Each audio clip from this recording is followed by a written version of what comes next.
What's up mga technician? Babalikan tayo with technician sa mga hindi pa nagsusubscribe guys. So subscribe na kayo. Click notification bell button. Click ang flash nyo na yung mga videos. So guys, meron tayo ditong watt meter bendo machine. So ito guys ay parang piso wifi na ang gamit ay oras or yung data load. So dito naman guys ay watt hour naman yung binabayaran dito. Okay, parang tingi na watt hour siya guys. So, ayan, ang ano natin, LCD na gamit, 2004. So, may nakalagay ng credit na 100 pesos. Tapos kung nakita nyo guys, meron sa W5 tsaka W6 na NA or not available. So, pagkagayan po guys ay yung tag dito, yung smart meter na module natin ay hindi siya detected or wala pang available. Okay, so apat pa lang yung available nating smart meter na module. Okay, so eto guys, pwede rito yung type C or USB type C, USB-B, ayan, yung sinaunang USB guys.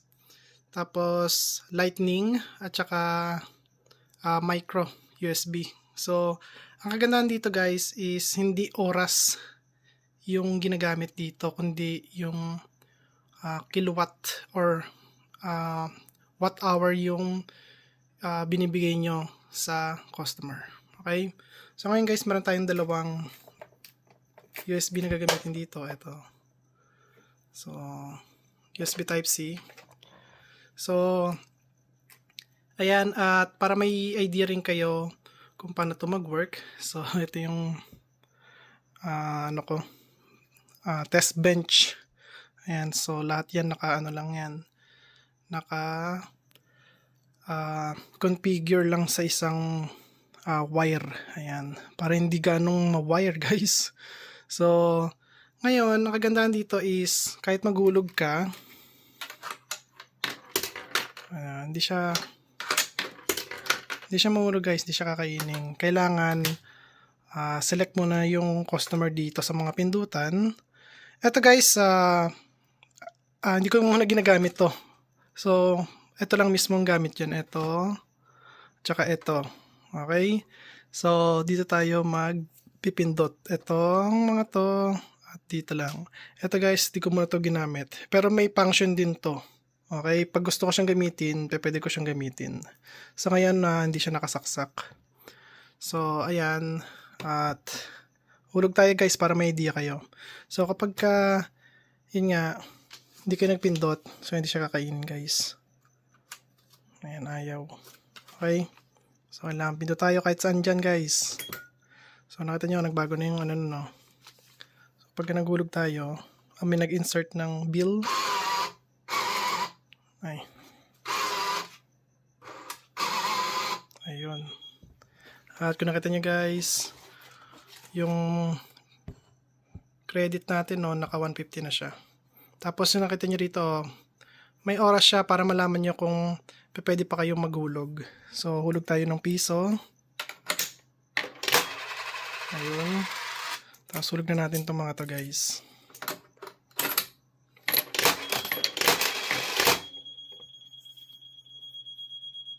Ayun. Tapos nagka-countdown pa rin siya. So ngayon, ayan, para may lang kayo guys. So ngayon guys, ay magsasaksak tayo ng power bank. Ito, gamitin ko yung Anker na power bank. Tapos saksak tayo sa may W1. Kasi watt yan watt meter 1. Okay? So, ito yung previous button. Ito yung next. Tapos, credit. Okay? Tapos, ito guys ay yung reset. So, ilagay natin sa 1. Ayan. So, kada pipindot tayo, nag-on yung ano natin, bill acceptor tsaka coin acceptor. So nasa ano tayo, nasa W1. So bigyan natin siya ng credit. So ito lang pipindutin. So lagyan natin credit. Ayun guys. So ngayon, hanapin ko pa rito sa dalawa kung nasaan yung ano nito, watt meter niya mismo. So hindi rito kapag di umilaw. So ibig sabihin hindi rito yung ano. So dito sa kabila. Ito.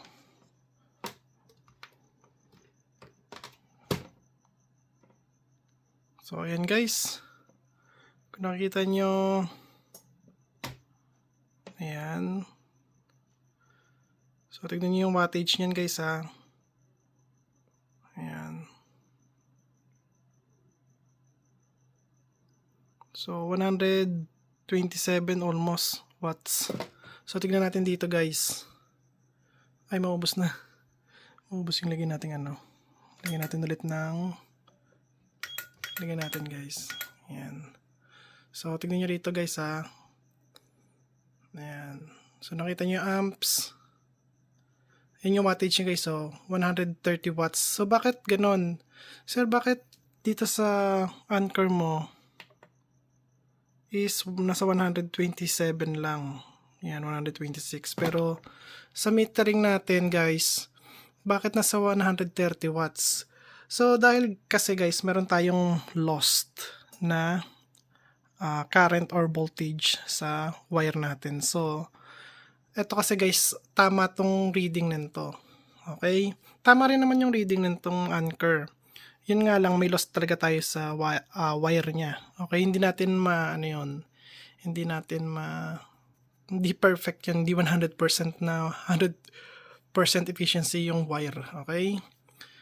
So, ano susunod? Ito yung left time niya. Ito yung voltage niya guys ngayon. So, 27 volts or almost 28 volts. Tapos, 4.6 amps yung kinakarga niya. Yan, 130 watts. Tapos, ito yung left niya. Ayan, guys. Nababawasan na yung watt hour niya, guys. Ayan. Tapos, ilan na lang yung oras niya. Ayan. Minuto na lang to, guys. Okay? Minuto na lang ba o segundo na lang yata yon. So, dagdagan pa natin, guys, ng oras. Ay, ng oras. Ng energy. So, lagyan natin 10. Ayan. So, ayan yung dagdag natin guys. So, ilang oras pa?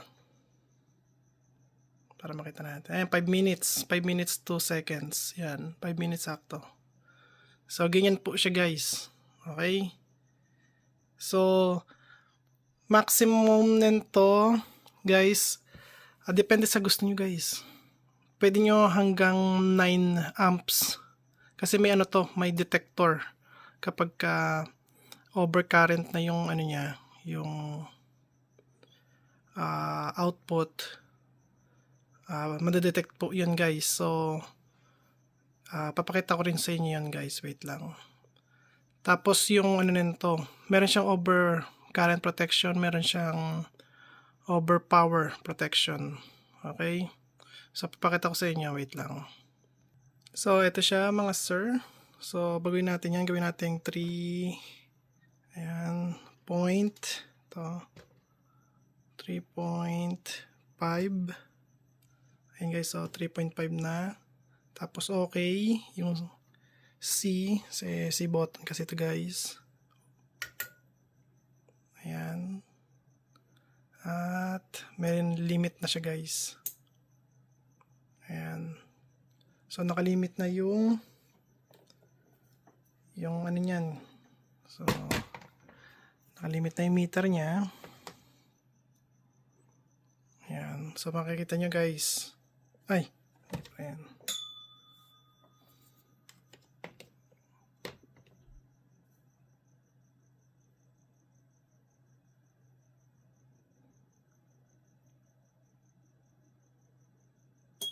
Ayun.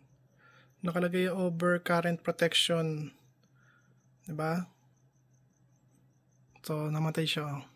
Hindi siya gagana. Ayun, nagbukas na ulit. So, tingnan natin guys kung ano mangyari.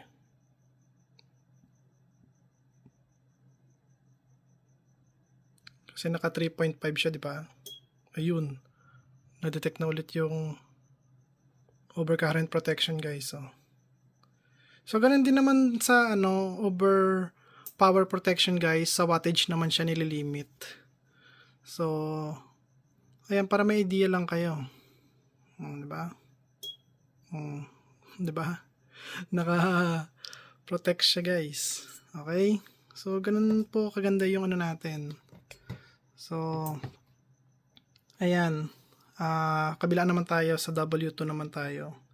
So wattmeter 2 naman. Ayan, nilagay ko yung power bank ko. At tingnan natin.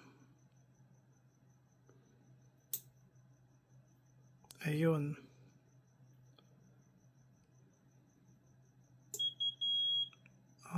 Disconnect ay na yung So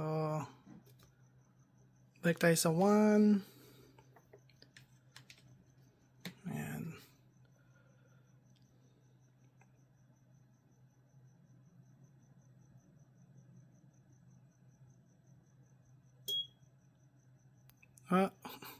Protection ulit. So babaguhin lang ulit yan guys para maano siya, tumama yung natin, yung pinaka limit natin kung ilan yung gusto natin ilagay. So ilagay ulit natin sa dating limit niya.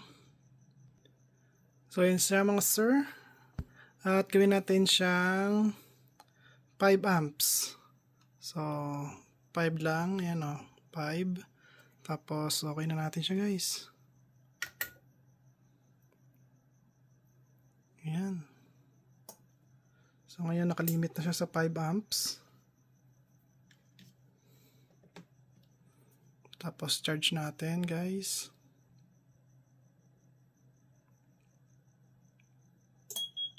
Ay, nasa W2 pala tayo. Yung W2, nakalimit din yan guys, kaya namamatay yung relay niya kasi nakalimit lang siya ng mababa. 1 amp lang yata yung limit nun, kaya nagagano namamatay yung relay niya. So ayan guys, kung nakita nyo, watt hour niya 10 watts hour na lang.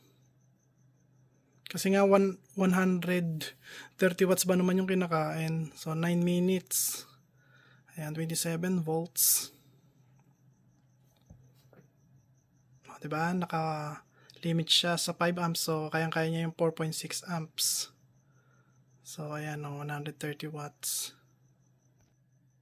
So ito guys, may papakita rin ako sa inyo na kapag imbis na pindut-pindutin nyo to para maglagay ng credit tulad nito, pwede nyo siyang i-hold guys. Meron siyang burst para mag-credit siya guys. So hold lang natin.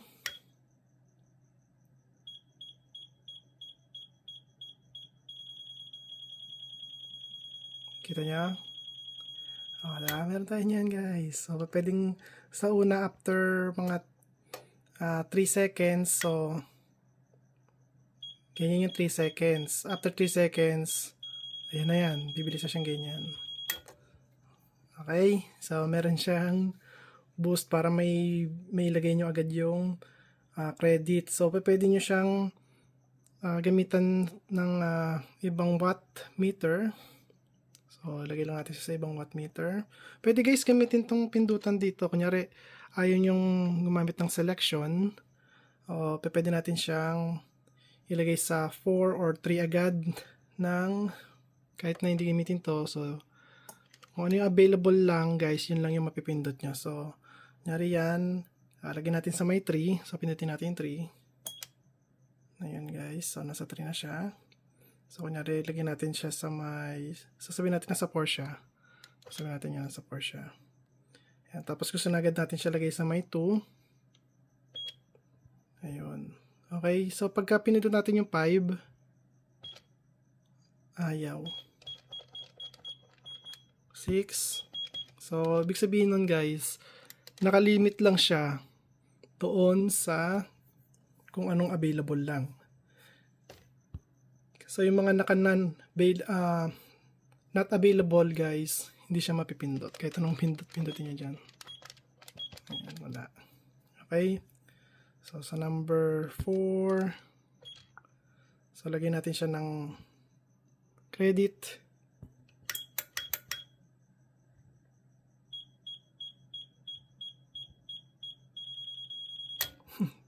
Tapos sa number 2, lagyan natin guys ng credit.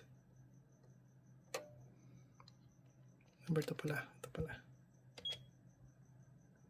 Yan. Lagyan natin siya ng credit.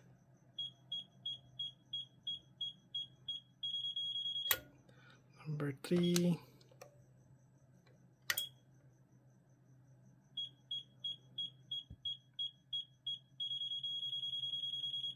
Ano, diba? Oh, ganun po siya guys, kaganda.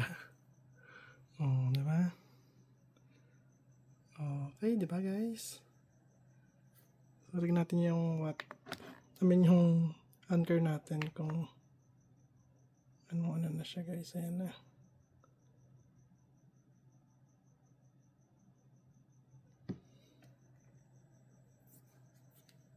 So, ayan guys. So, maraming function to ngayon guys. Hindi ko mapapakita sa inyo lahat.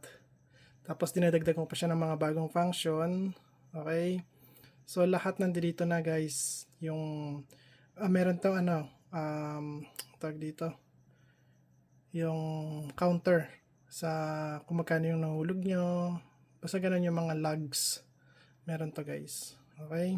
So sa mga gusto magtanong about dito guys, mag-comment lang kayo. Ituturo ko sa inyo guys, or sasabihin ko sa inyo kung ano yung ibang function pa nito na baka hinahanap nyo, hindi ko lang napakita dito sa video nito. Sasabihin ko sa inyo guys kung meron tayo or wala, syempre.